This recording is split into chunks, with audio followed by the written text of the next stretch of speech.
Dari Logomulyo antar Setiabudi. Pak, ini kan kalau GoShop itu kan kalau misalkan Bapak melaporkan silakan lapor ke call center ya Pak ya. Misalkan itu order fiktif dan lain sebagainya, disampaikan bahwasanya itu order fiktif, jangan cuma di cancel biasa, karena kalau di cancel biasa secara customernya juga gak mau cancel gitu kan, ordernya juga pasti akan mencarikan driver terus menerus gitu ya.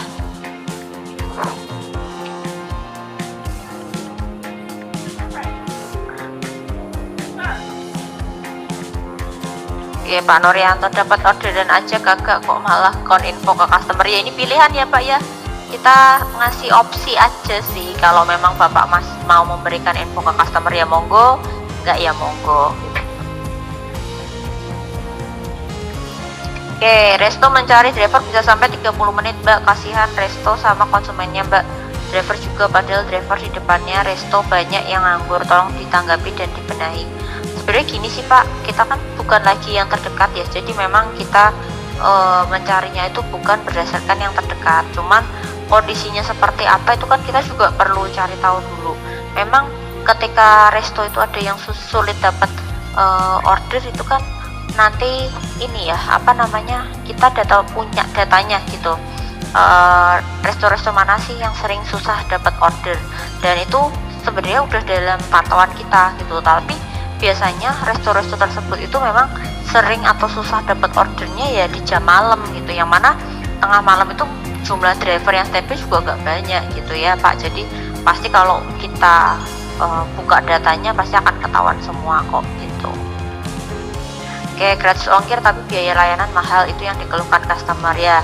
Gimana ya Pak ya, dari Gojek sendiri kan berusaha untuk bisa survive ya dengan kondisi yang sekarang. Gojek itu belum bisa dikatakan profit, kita masih merugi bisa dibilang kayak gitu.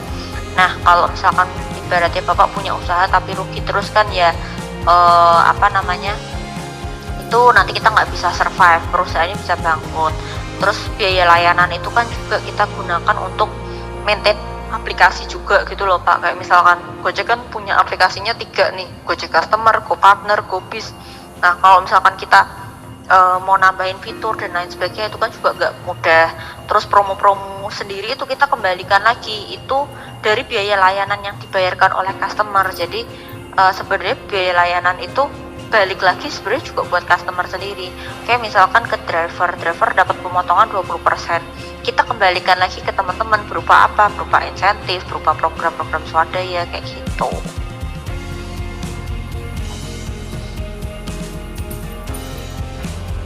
Swadaya untuk area Mijen Mbak, kalau untuk area Mijen itu kita ada mitra ya yang berjualan top one juga ya, Bapak Nas Wahid. Teman-teman mungkin pernah dapat blast WhatsApp ya, boleh kok teman-teman transaksi top one di sana dan tetap bisa dapetin promo cashback dari kita gitu. Pak Trisat Moko, Assalamualaikum Mbak, sekarang saya pindah ke Magelang, harus laporan kemana ya? Nah Waalaikumsalam Bapak, untuk ketika Bapak pindah area itu sebenarnya nggak perlu laporan, nggak apa-apa, karena Bapak tetap bisa ngebit di area tersebut. Hanya saja memang kalau tidak melakukan mutasi skema poinnya nggak akan masuk gitu ya Pak. Tapi kalau Bapak mau mengajukan mutasi bisa mengajukan ke kantor Yogyakarta, karena Magelang itu kan masuk areanya kantor Yogyakarta. Cuman biasanya mutasi hanya bisa dilakukan kalau ada pendaftaran mitra baru.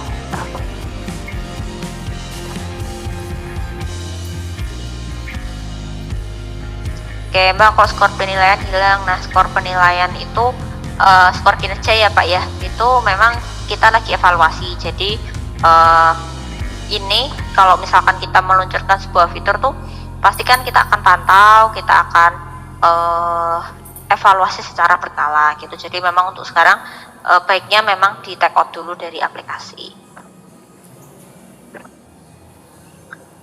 Gini, teman saya sering cancel tetap gacor, sedangkan yang tidak pernah cancel akun-akunnya gitu-gitu aja. Jam online hampir sama, gimana itu Mbak? Pak, gini ya, kalau teman-teman tiba-tiba ganggu sama teman-teman lagi gacor walaupun cancel ya, itu tuh bukan karena jadi gini, alokasi order itu kita nggak ngelihat pada saat itu aja, nggak.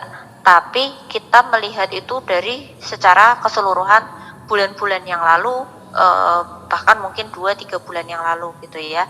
Nah Apakah temennya yang gacor ini bisa geblok? Bisa banget Pak, ditunggu aja. Karena gini, ketika temen jenengan gacor, artinya kan berarti kinerjanya masih bagus nih.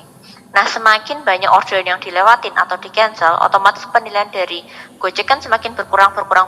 Nah, ketika nanti penilaiannya semakin turun dan akhirnya penilaiannya berada di bawah, ya, itu pasti nanti akan geblok juga. Dapat orderan pasti nanti akan kalah sama yang nilainya lebih tinggi daripada mitra tersebut. Lah, kapan akun tersebut bisa geblok? Ya tergantung dari kinerja sebelumnya kayak gimana, karena setiap cancel itu juga ada penilaian, setiap penyelesaian order itu juga ada penilaian yang ditambahkan gitu.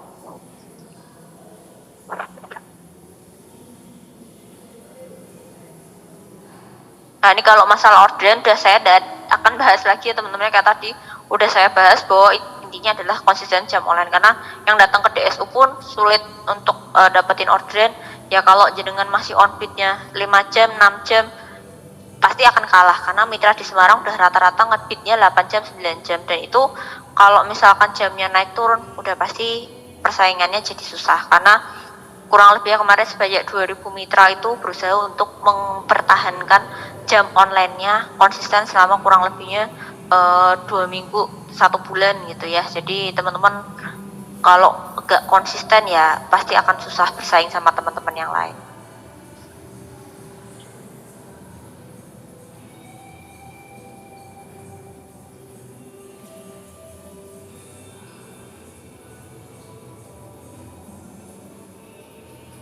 Ini maksudnya gimana ya Pak Ramadi? Saya kok nggak paham sama bahasannya jenengan ya. Intinya gini ya Pak, alokasi order itu udah bukan lagi yang terdekat. Jadi nggak bisa tuh kalau kita resto mencari driver terus tiba-tiba dicarikan yang terdekat, lah nanti pada balik pakai aplikasi Toyo lagi Pak. Gitu ya Pak ya.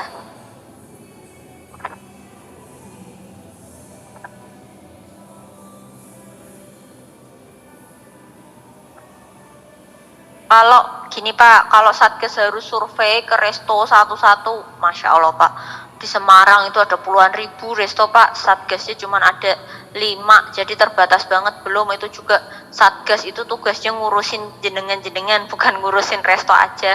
Jadi alangkah baiknya kalau memang ada biaya parkir ya jenengan lapor di link tadi. Tadi udah kita bikinkan link di sini ya teman-teman untuk pelaporan. Jadi kalau bisa memang teman-teman lapor di situ. Ketika teman-teman nggak lapor ya kita nggak akan tahu resto tersebut ada biaya parkirnya atau tidak.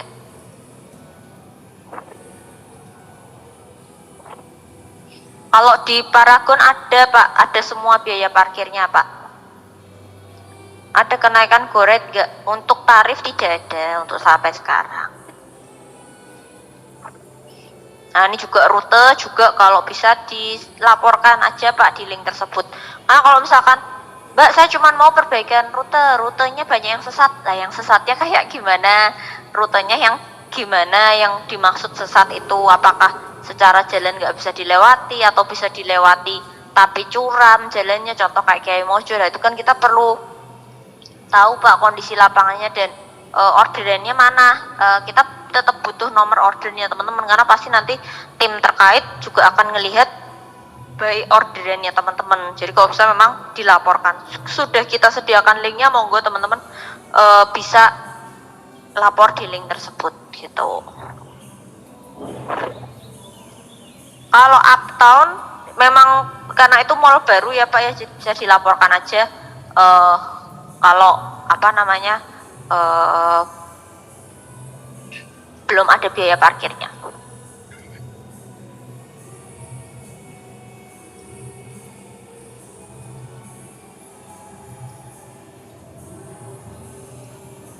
Penilaian atas tiap-tiap driver bisa transparan nggak ya? Jadi kita bisa tahu di mana kelemahan untuk perbaikan masing-masing.